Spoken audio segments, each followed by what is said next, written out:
Hello everyone, this is Tale Spiller, your chatterbox storyteller. Back in medieval Europe, people believed black cats were linked to witches and bad luck.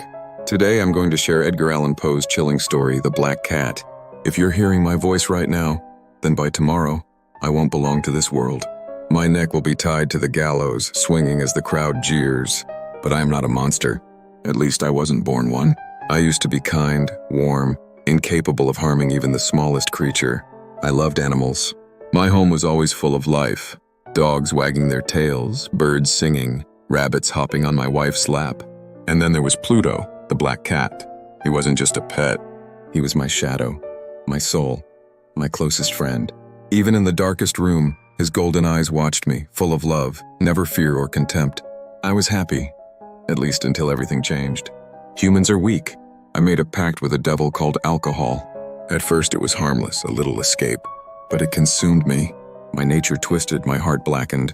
Gentle hands turned into fists. Kind words turned into curses.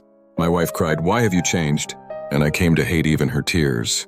I tortured the animals. I delighted in their cries. And finally, even Pluto, the one who had never left my side, fell victim to my rage. One night, drunk, I returned home. Pluto tried to flee. My own shadow avoided me. Rage exploded inside me. Traitor, after all my love, I drew my knife. One swift strike.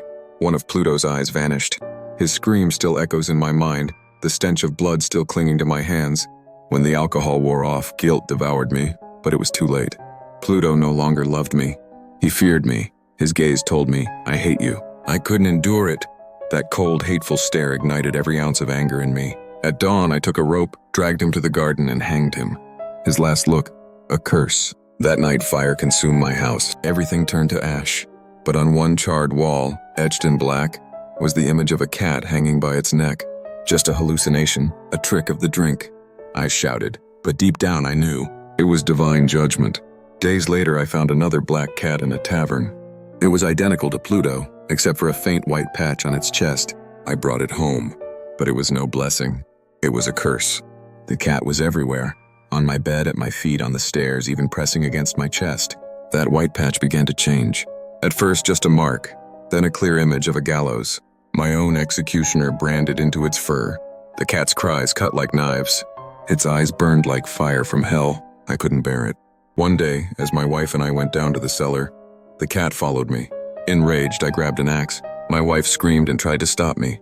The blow, meant for the cat, struck her instead. A dull crack. Blood flowed. She collapsed, lifeless. I laughed. It was perfect. I tore down the cellar wall, hid her body, and bricked it up again. No one would ever know. And the cat? It vanished. I thought I was free.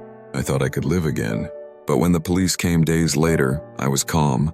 They searched everywhere but found nothing. Pride swelled in me. I even led them to the cellar. Look at these walls. Solid, perfect. I rapped on the bricks with my cane. Thud, thud, thud. And then, from inside the wall, it came. Not a meow, but a scream. Horrible, piercing, rising as if from hell itself. The officers tore down the bricks. There lay my wife's corpse, and above her head, eyes blazing, shrieking with unholy triumph, was the black cat. Now you understand.